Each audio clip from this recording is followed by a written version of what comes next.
buckle your seatbelts, cause this is going to be one lengthy rant. Hey guys, I'm finally back, and as you know, around 8 months or so, I made my Naruto rant, and with that, there were certain comments, likes, dislikes, opinions, and so on and so forth. Now, let me first say that I welcome all of that, and I truly thank you all for simply viewing my video in the first place.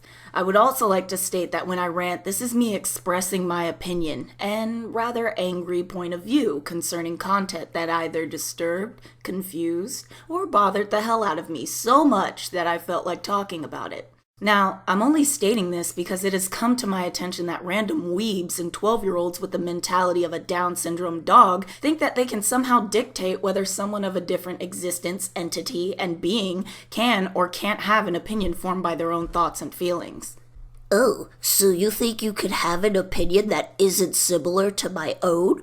What's that? You think the sun is hot and the grass is green? Fuck you, you retarded piece of shit. Who gave you the right to think you can state that? I don't think the sun is hot, and I tend to think that grass is purple. And because I think that, you should think that. Because if you don't, I'm gonna insult you and act like a pseudo-intellectual by nitpicking everything you say and trumping it with my own opinions that I treat as actual facts. Because in my warped, fucked up mind, I'm God and I created everything, and I think everyone should think like me and agree with me on what I think. Did you see what I did there? Calling all annoying fan bitches and fanboy bitches, you are entitled to your own opinion just as anyone else is. If I don't like a character's design, then that's my opinion. If I choose to make pop culture references while I'm ranting, then I can do that. Because that's what I do. If you want to criticize me because I have an opinion about an anime and you choose to be super serious about it because Naruto's your BFF and y'all hang out at Ichiraku Ramen every Thursday, then damn, what the fuck do you want me to do? An opinion's an opinion, and you guys need to chill the fuck out. You don't know Naruto. He's not real. He's not your friend. I don't care how many fan fictions you've made where y'all interacted and hung out with Sakura and made fun of Sasuke or some shit. He's not real. So just listen to me, a lonely nerd, complain about lonely nerd things. If you don't want to do that, then don't. It's that simple. Anyway, on to the actual point of this video, which is the rant of Naruto the last movie. I know it's been a long time coming, and even though I said I wasn't looking forward to or even bothering to watch it, some of you requested for me to do so, so I did. And I gotta say, the movie wasn't bad. You know, if you're looking for a Naruto fanfic that goes against the actual storyline and cliche/sudden romance is your thing. Let me first say that Masashi should burn in hell because no one deserved this movie. Not to say it was oh so fucking terrible, but it wasn't good either. And it was obvious that it was only made to milk a series from a part of the fan base that actually shipped Naruhina. But seriously, on a scale of 1 to I'd rather kill myself than watch this movie, I'd say this movie was about, let's just say I was more interested in the kid chewing the pencil behind Hinata, who probably died during the Chunin exams, than the entire movie in itself. To start off on how terribly annoying this movie was, I hated how the beginning basically caters to the Naruhina pairing just as it did in the Naruto series, which was Naruto completely ignoring Hinata, her feelings, and her existence until it was convenient, or not at all. Not to mention the constant message or note of significance added with every shot for fucking scarves was completely annoying. It's like, I get it, it's there, it's apparently important. Anyway, besides the pairing issues, I hated how the plot of the movie dealt with some sage living on the moon who hated the world because of reasons, and wanted to destroy it because of those said reasons. Basically, it was boring, and I suppose the writers knew that and thought that just because Naruto fought a god and defeated it in a lame way, it would be exciting to see him fight a sage and be just as lame doing it, except it's in space. So it's a better kind of lame. You could tell it was something Masashi stole from some 12-year-old kid on fanfiction.net or pulled out of his ass and just went to work on it for the sake of milking the series and profiting off of it. Honestly, as a viewer, reader, or member of the Naruto audience, I'm highly upset on how Masashi and his team basically put together an animated Space Ninjas in Space movie, but with Naruto and Hinata's love story being the main plot, and possibly expected that I, as a viewer, would enjoy that. Not only that, But how are you gonna try and convince me that within the series, nobody in Naruto knew what or who the hell the Akatsuki were before it was established in Shippuden? And that terrorist group lived on Earth. But then they suddenly know about a threat coming from a sage that lives on the fucking moon, and they were able to easily come up with some high-powered chakra cannon to blow up said moon. Where the fuck was this cannon when Obito summoned the Ten Tails? Or when Madara showed up? Why did this weapon show up now? Did Kakashi order the ninjas in the movie to invest in a Sage Moon destruction cannon the moment he became Hokage? Just in case there was ever an emergency dealing with the moon? Considering Madara was going to use the moon to put every ninja in a never-ending acid trip in the series and not the movie? I wouldn't be surprised if that was actually the case. Still, I thought that being that the plot of the movie was complete fanfic bullshit, I found myself thinking the movie's script should have been something along the lines of The Room, where Sakura and Naruto are about to get married or something, but then Sakura cheats on Naruto with Sasuke for some random ass reason, then proceeds to cheat on him with like Shikamaru or Nej. Then Hinata shows up, confesses to him yet again, and then he realizes that he's a cool guy to this girl, and then, I don't know, romance stuff. Anything other than whatever the fuck Masashi came up with one random night after drinking his body weight in backwater moonshine consisting of hillbilly piss and boxed wine. Another thing I didn't like when it came to this movie was how a lot of girls seemed to like Naruto as much as they liked Sasuke. You know, even though he still has that fucked up boozy fade. So you're telling me that even after this guy saves the world from Pain's invasion at 16 years old, the bitches didn't come swarming in until he got a haircut? I gotta say, while following this series, that's what kind of frustrated me the most. That being the lack of response and respect when it came to Naruto doing absolutely anything. I mean, literally everyone's reaction to Naruto doing something good or great is, oh, that's our Naruto, and then they move on and completely ignore whatever the fuck he's done and treat him like shit, or some sort of joke. I mean, come on, it takes a fucking fanfic movie for Naruto to finally get people to like him, and show it immensely?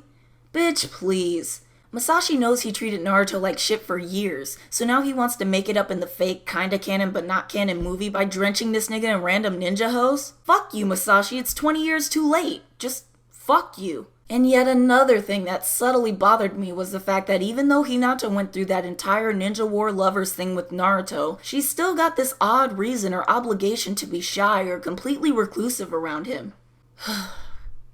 Bitch, you confessed to him before getting your ass killed by Pain, and you had to remind that forgetful ass fuckboy that you were the only down ass bitch in his corner during the Ninja War.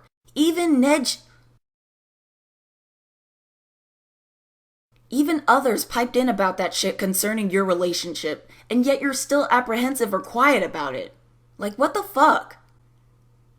Then again, I mean, I guess I kinda get it. Considering if I confessed my love to someone and then they continued to treat me like I barely existed, I would be tongue-tied and reclusive too. So let me shut the fuck up. Anyway, Hinata's lack of character development in the movie was honestly the most annoying to me. Well, during the beginning. Later, it gets alright, but that's all I can really say about it. It was kind of a downer to see that Masashi didn't really do much with her, and that she pretty much stayed the same with almost every other character except for Hanabi. Cause instead of being the serious kid that you saw for a split second in the series, she turned out to be really fucking cute, cool, and personable. Not to mention, she kinda looks like a dolled up I can't keep going on with this. Anyway, I like how when the movie wasn't talking about the moon and space, it majorly focused on scarf troubles Hinata had with Naruto, because apparently she thinks that whatever scarf he wears in the beginning of the movie is from the random ninja hoes that suddenly like him. I understand that it's a Japanese thing, what with cherishing items from loved ones or whatever, but considering this movie is supposed to be the movie within the Naruto future, I'm sure that whether or not Naruto got a scarf from some random bitches, he'd wear Hinata's too, because they have history, unlike these random kunoichi that we don't even know, but were introduced to in the beginning of the movie. But I'm sure thoughts like these never crossed Hinata's mind, because it's the movie. And stupid stunts and scenes like these create a magical element within our outlets of entertainment called drama. It's stupid, especially for this movie, but whatever. Anyway, Sakura finds it necessary to start giving love advice because she's obviously the expert.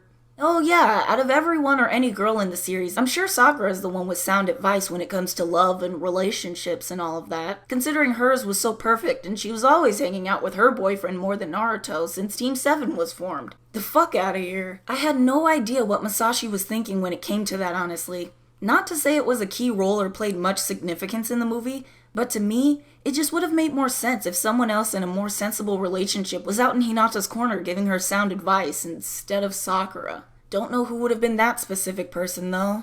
Not to say Sakura's advice in the movie was invalid, but considering Masashi just wanted Sakura to love the ever-loving hell out of Sasuke, and their paths aren't the neatest when it comes to love or anything like that relationship-wise, then yeah, I just would have gone with that.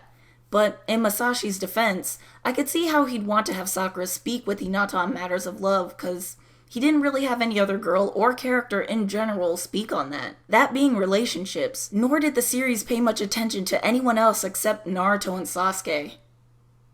Oh, and Sakura. Another thing with this movie that absolutely killed me was how a key aspect of Dragon Ball Z made its way into the movie too. Like, not only does Masashi expect me to be impressed that everyone in Naruto suddenly became an astronomer fascinated by space, but now I have to think it's fucking cool beans that a whole bunch of mafia ninja dolls from the moon can shoot ki blasts, and Naruto can dodge that shit like his middle name is Keanu Reeves. Really, nigga? Moving on. My biggest headache that pops up around the middle of the movie is, eventually Naruto and his group discovers a lake in which can trigger memories and dreams, but can only be activated once one is submerged within it. So when the group dives in, Naruto goes through all of his memories, and then I guess Hinata's memories are able to connect with his own. And as he looks back through these past visions, he's able to see how much Hinata truly loved him since childhood, and that's when he himself begins to love her.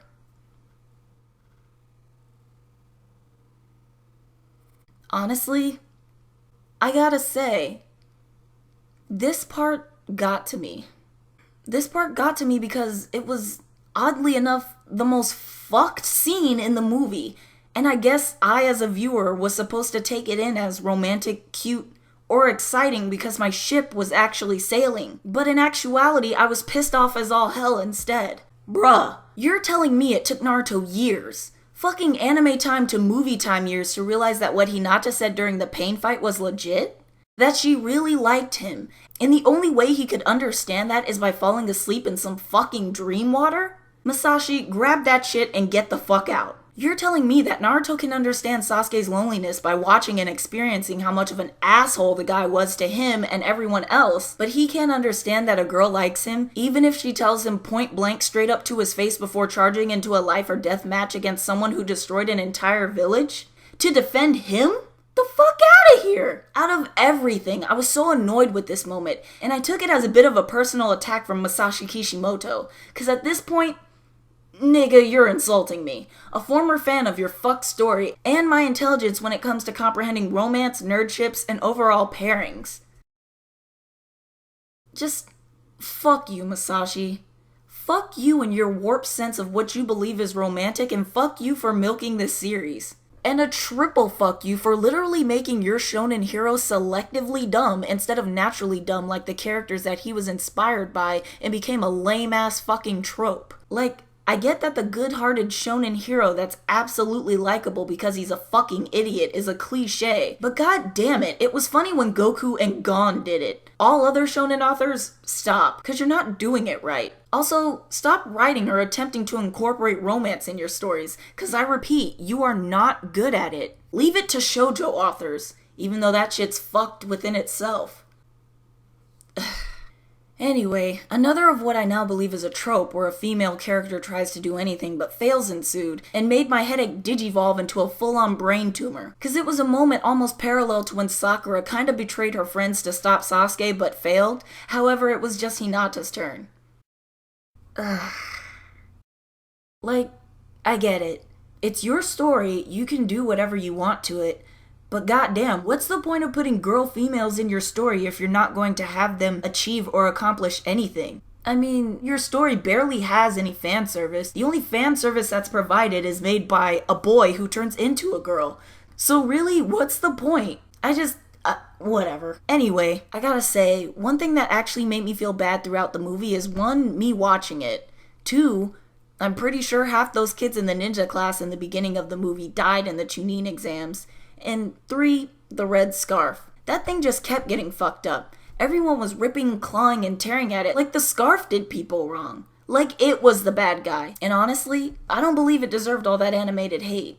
But seriously, concerning the dumb shit that was the entire movie, but mostly the end, some Star Fox shit happens, then because Naruto hilariously got his ass beat in the beginning of the movie, he decides to try and kick the bad guy's ass, which in the end results in the bad guy almost dying and losing his eyes. And because Naruto basically crippled him, he ends up feeling sorry for him and spares his life, just like I had already assumed prior to my even watching it. Then, after everyone leaves the moon, Naruto and Hinata hold hands and make out the moment they get back to Konoha, making sure that they drink each other's saliva, especially in front of the moon, cause of course Naruto didn't forget how the moon guy beat his ass and embarrassed him in front of Hinata, so he pretty much made out in front of the moon with her to show the bad guy that he was just so motherfucking alpha. But the joke's on Naruto cause the moon guy was blind.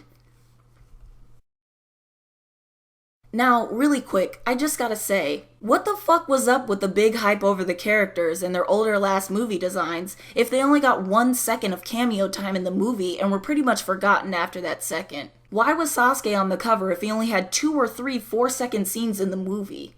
And why was Kakashi Hokage again?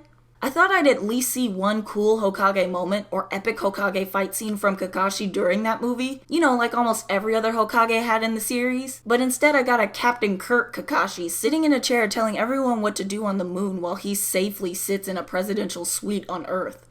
That was lame. And you know what else is lame? That repetitive bullshit every character in Naruto has dealing with pulling out each other's eyes like they're pulling gumdrops off a goddamn gingerbread house. Like, that shit ain't easy, and I'm pretty sure it's more gory than they've made it out to be. I mean, before when it happened to Madara's brother, I'm sure that made everyone cringe, but Masashi must have gotten one too many compliments from that scene specifically, cause boy did he keep running with it.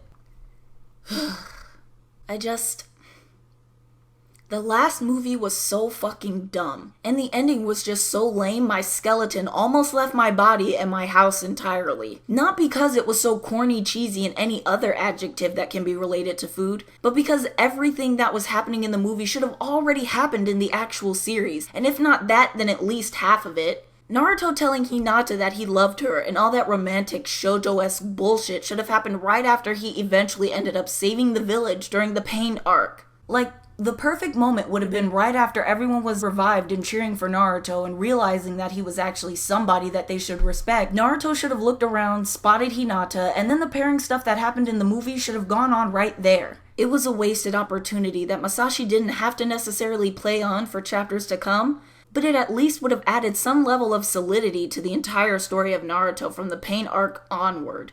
Because to be honest, I was so sick of reading something serious happening in the story, and then it was being swept under the rug and replaced with childish humor that you'd find in a filler. Honestly, it was that kind of stuff that made me drop the story from being one of my favorites to something that I find as fan-pandering trash now. I would have rather Masashi wiped his ass with the script than him sharing it with the world, cause no fan or follower of the series deserved this. This movie was not good.